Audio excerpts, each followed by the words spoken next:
কবিগুরু রবীন্দ্রনাথ ঠাকুরের কবিতা আকাঙ্ক্ষা।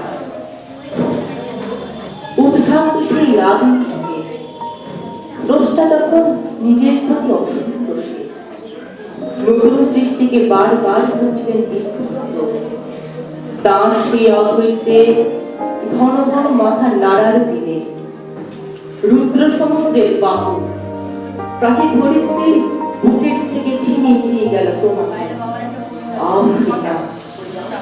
বাঁধলে তোমাকে বনস্পতির নিবিড় পাহারায় কৃপণ আলোক ভূমি, সেখানে নিভৃত অবকাশে তুমি সংগ্রহ করছিলেন দুর্গম রহস্য, চিনছিলেন জল স্থল আকাশের দুর্বোধ সঙ্গে।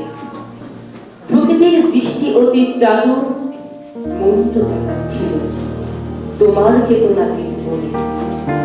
বিদ্রুপ করছিলে ভীষণকে বিরূপের ছদ্মবেশে, সংখ্যাকে চাচ্ছিলে হার মানাতে, আপনাকে উগ্র করে বিভীষিকার প্রচন্ড মহিমায় তাণ্ডবের দুন্দুভিনী রাতে। হায় ছায়া পিতা, কালো ঘোমটার নিচে অপরিচিত ছিল তোমার মানব রূপ, উপেক্ষার আবেগ দৃষ্টিতে এলো ওরা লোহার হাত করে নিয়ে, নখ তাদের তীক্ষ্ণ তোমার নেকড়ের চেয়ে এলো মানুষ ধরার দল। গর্বে যারা অন্ধ তোমার সূর্য হারা অরণ্যে, সভ্যের বর্বর লোভ নগ্ন করল আপন নির্লজ্জ অমানসতা।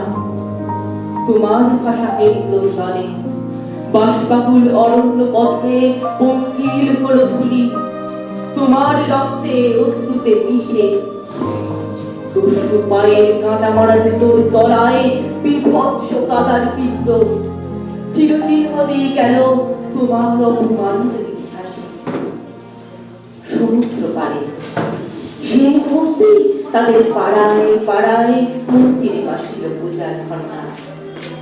সকালে সন্ধ্যায় দয়াময় দেবতার নামে কিশোরা খেলছিল মায়ের কোলে, কবির সঙ্গীতে বেজে উঠেছিল সুন্দরের আরাধনা।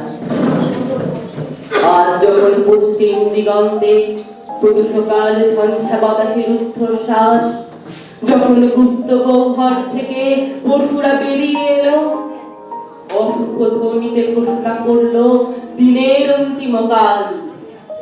এসো যুগান্তে আসন্ন সন্ধ্যার শেষ রশ্মি পাতে দাঁড়াও ওই মানহারা মানবীর দ্বারে, বলো ক্ষমা করো। হিংস্র গোলাপের মধ্যে সেই বর্তমান সভ্যতার শেষ পুণ্যবান।